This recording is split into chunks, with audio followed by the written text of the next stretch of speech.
What's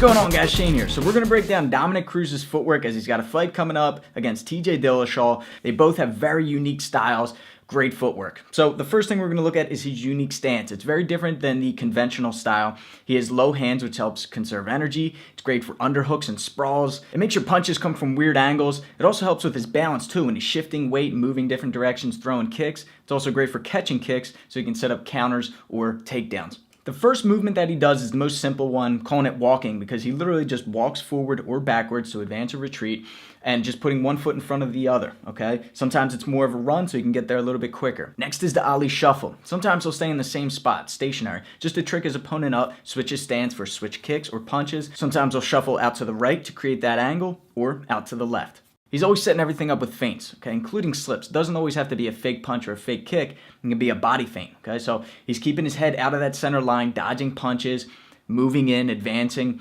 while keeping his head out of the way, not taking any damage, and creating angles. Another one you're going to see a lot of is the step and pivot. All right, boxing 101, stepping with the left leg, drawing the right leg back, creating that 90-degree angle clockwise. Or if you're southpaw, which he switches to a lot, step out with the right, draw that left leg back. All right, first combo we're going to look at is the Scotty Buoy or the rear hand lead. BJJ Scout did a great video on Dominick Cruz's footwork. They called it the dart, okay? So we're going to watch it in slow motion and break it down. So what he does first is he brings his right or rear hand closer than his left hand, okay? So this becomes the jabbing hand, essentially. He also gets his head out of the center line as he pumps that right hand, then runs forward with the right leg. So he's going into that southpaw stance. Then he'll take a step with his left foot, bring that right foot back, sets him up, great angle, 90 degrees for that right hand. And we'll look at that one more time in real speed. He'll throw the right hand as he runs forward with the right, steps out with the left, creates the angle. Another thing that'll set up with this Scotty Buoy punch is a knee pick. He does this a lot. We're going to watch it one more time. He throws the right hand, grabs the knee with the left, and then pushes him forward to trip him over with the right hand.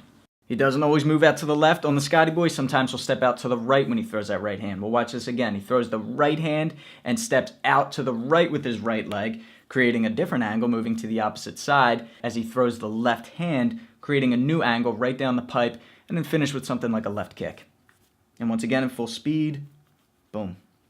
Here's another one that we covered when we talked about TJ Dillashaw. He uses this one a lot. Shuffles his feet as he throws the jab, okay? You'll see the right leg moves at an angle out to the right and advances as he throws the left jab. Now that left leg will draw back so that he's in the southpaw stance. As he does this, he'll pump a right hand, a right hook now, and then finish with a kick or a left straight. Doesn't have to be to the right. Again, if you're in a southpaw stance, then you go in the opposite direction and you can switch back and forth. This is a seamless combo that you can go shuffle jab out to the left. If you're southpaw, throw the hook, shuffle jab out to the right. When you're orthodox, finish with the lead right hook. All right, next one, shifting to the right and to the left. Some people call this the bump, okay? What he's going to do is use his shoulders, his hips, and his feet to step to the side and rotate. So we're going to watch this again in slow motion. So at first, his left leg is actually going to step back so he can square off his hips. Then his right leg will move out to the right, and his head will dodge out of that center line, evading any hits. And then his left leg scoots around, and the left replaces the right. The right steps out. Now he's in a southpaw stance for that left straight right hand. And again, he can finish with the kick.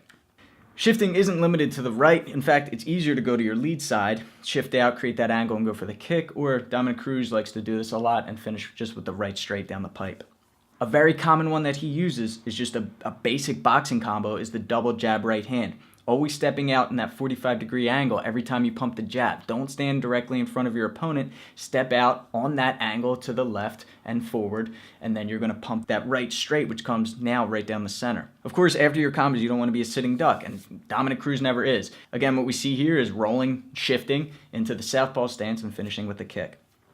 All right, body jukes or slipping left and right is another one that he does. It's great for dodging punches, setting up punches and kicks. It's great for balance and bait, right? Setting up your opponent so that they fall for the bait and come in attacking, you dodge the punch and follow up with an uppercut. Dominick Cruz loves the uppercut, or slip right or left to set up that uppercut. But if he feels like he needs to bail, if he needs to step back, he's in position, properly balanced to do so. So slipping, moving your head directly out to the right to dodge any oncoming punches. Then if he feels like he's in danger, he'll just lean his head back, similar to the pull counter, as he steps back, now into a southpaw stance.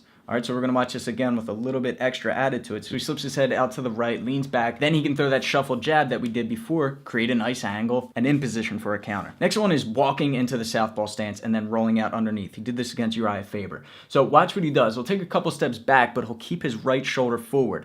He'll walk into the southpaw stance, roll underneath of the left hook, create that nice angle, stay in the southpaw stance, and follow up. So watch, a couple steps back, keeping the right shoulder forward as he steps forward into the southpaw, rolling underneath for the counter. All right, fake kick to step in, close off the distance. This one is awesome. So he'll throw a right roundhouse kick, a left roundhouse kick, and then he'll fake the kick to step in and then a left straight or something like that. So he does this one a lot and it works awesome. Another one that he did against Uriah Faber, faking the right kick to step in, close off the distance into the southpaw with the left hand.